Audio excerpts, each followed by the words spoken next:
क्या आपको मैथ से डर लगता है? क्या आप जानना चाहते हैं कि मैथ्स के एग्जाम की तैयारी कैसे करें? तो फ्रेंड्स, इस वीडियो में मैं आगे आपको कुछ ऐसे टिप्स बताने जा रहा हूं जिनको फॉलो करके आप ये जान पाएंगे कि मैथ्स के डर को कैसे दूर भगाया जाए और मैथ्स में 100 आउट ऑफ 100 मार्क्स कैसे लाए जाएं। तो इस वीडियो को बिल्कुल एंड तक और पूरे फोकस के साथ देखिए। और दोस्तों, अगर आपने अभी तक इस चैनल को सब्सक्राइब नहीं किया है तो प्लीज इस चैनल को अभी सब्सक्राइब कीजिए नीचे दिए गए रेड सब्सक्राइब बटन को क्लिक करके, और उसके साथ वाले बेल आइकन को भी क्लिक करना ना भूलिए। इससे आपको हर नई वीडियो की नोटिफिकेशन रेगुलरली मिलती रहेगी। आपने लोगों को अक्सर ऐसा कहते हुए सुना होगा कि वो लोग जो बहुत ज्यादा समझदार होते हैं और मुश्किल प्रॉब्लम्स को जल्दी से सॉल्व कर लेते हैं, जिनका दिमाग बहुत ज्यादा तेज चलता है, वही मैथ्स में अच्छे मार्क्स ला सकते हैं। जबकि दोस्तों, ऐसा बिल्कुल भी नहीं है। बल्कि होता ऐसा है कि मैथ्स को अच्छे से समझने वाले का तेज दिमाग अपने आप बन जाता है। वो इंसान मुश्किल प्रॉब्लम्स को काफी आसानी से सॉल्व कर लेते हैं एंड और भी ज्यादा समझदार बन जाते हैं, क्योंकि मैथ्स करने से आदमी का जो लॉजिकल एंड रीजनिंग पावर होता है वो बहुत ज्यादा बढ़ जाती है। इससे आदमी के सोचने समझने की क्षमता काफी बढ़ जाती है और कोई भी इंसान काफी आसानी से ऐसा कर सकता है, लेकिन उसे बस थोड़ी सी प्रैक्टिस की जरूरत होती है।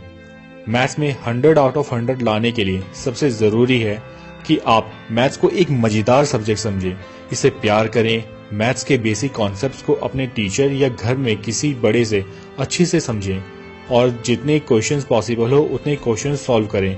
और ये हमेशा याद रखिए कि सक्सेस एंड मैथ्स में कोई शॉर्टकट नहीं होते हैं।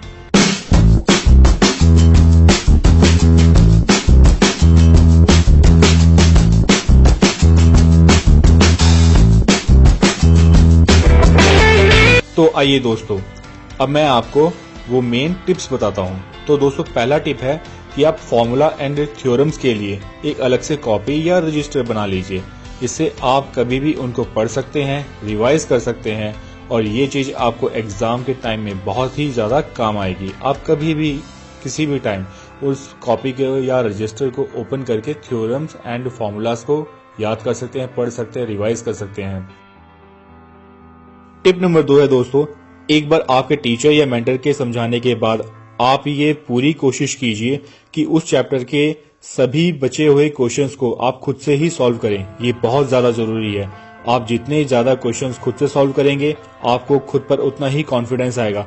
उस टॉपिक को लेकर के आपकी अंडरस्टैंडिंग और भी ज्यादा स्ट्रांग हो जाएगी और जब एग्जाम में उस टॉपिक में से कोई भी क्वेश्चन चाहे जितना मर्जी घुमा करके क्यों ना पूछा जाए, आप उसको आसानी से समझकर उसका आंसर दे पाएंगे। और अगर आप 100 आउट ऑफ 100 स्कोर करना चाहते हैं मैथ्स में, तो ऐसा करना बेहद जरूरी है।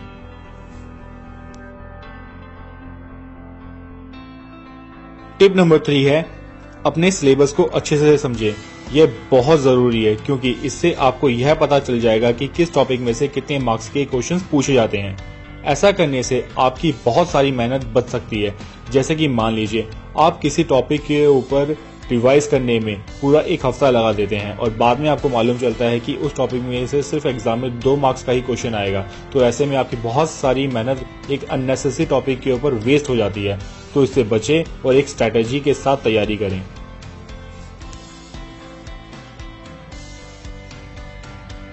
टिप नंबर 4 है फ्रेंड्स, सैंपल पेपर्स को सॉल्व करना।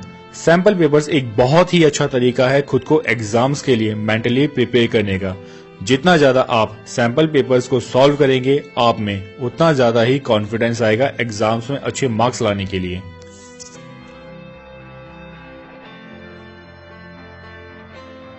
तो दोस्तों, अब है टिप नंबर 5 की बारी।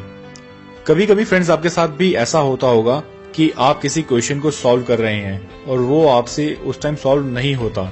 तो ऐसे में आपकी ये पूरी कोशिश होनी चाहिए कि सेम टाइम में ही जल्दी से जल्दी आपको वो क्वेश्चन अपने किसी टीचर या किसी मेंटर या किसी फ्रेंड की मदद से उसे आप सॉल्व करवा लीजिए। अगर आप ऐसा नहीं करते हैं तो वो क्वेश्चन कल पर छूट जाएगा और वो कल कभी नहीं आता। वो क्वेश्चन हमेशा ही अनसॉल्व रहेगा, आपके लिए मिस्ट्री बना रहेगा और गलती से अगर वो क्वेश्चन एग्जाम में आ गया तब तो भगवान ही मालिक है। टिप नंबर 6 है friends, time management.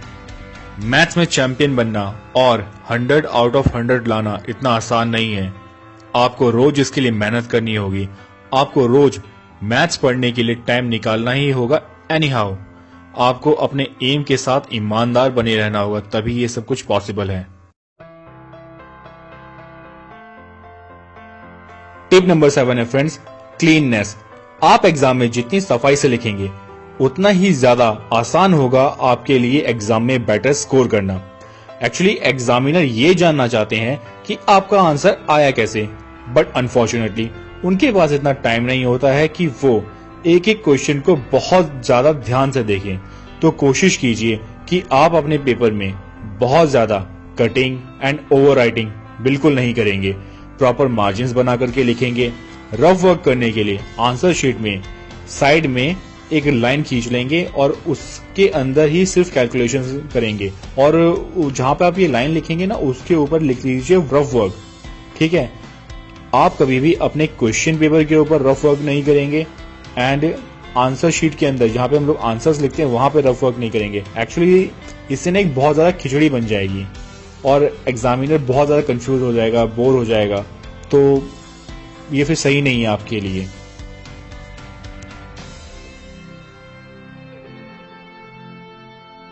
Tip number 8 है फ्रेंड्स कि जैसा कि आप भी जानते हैं मैथ्स में स्टेप्स के मार्क्स भी मिलते हैं, तो आप हर स्टेप को ध्यान से और अच्छे से सफाई के साथ लिखिए और ये भी ध्यान रखिए कि आप कोई भी स्टेप स्किप ना करें, ताकि एग्जामिनर को चेक करते टाइम कोई भी कंफ्यूजन ना हो और वो आपके मार्क्स ना काटे।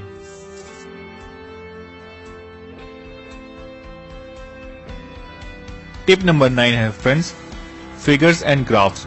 फिगर्स एंड ग्राफ्स ऐसे क्वेश्चंस होते हैं जो कि आपको काफी आसानी से मार्क्स दिलवा सकते हैं। आपको बस इतना ध्यान में रखना है कि आपके पास सब कुछ हो, जैसे कि pencil, eraser, sharpener, scale etcetera.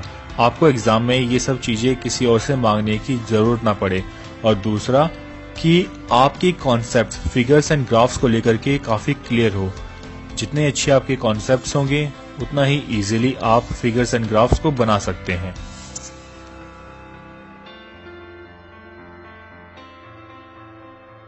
तो अब है दोस्तों टिप नंबर 10 की बारी। इसमें मैं आपको बताऊंगा कि आसान क्वेश्चंस को पहले सॉल्व करें। क्वेश्चन पेपर मिलने के बाद सबसे पहले उसको पूरे ध्यान से शुरू से लेकर के एंड तक पढ़ें। ऐसा भी हो सकता है कि आपको कुछ ऐसे क्वेश्चंस मिले जो कि आपको थोड़े डिफिकल्ट लगते हैं, तो ऐसी सिचुएशन में आपको करना ये है कि आप उन क्वेश्चंस को पहले सॉल्व करें जो आपको आसान लगते हैं, जिनके आंसर आपको काफी अच्छे से आते हैं, उनको बाद में करें जो कि डिफिकल्ट है।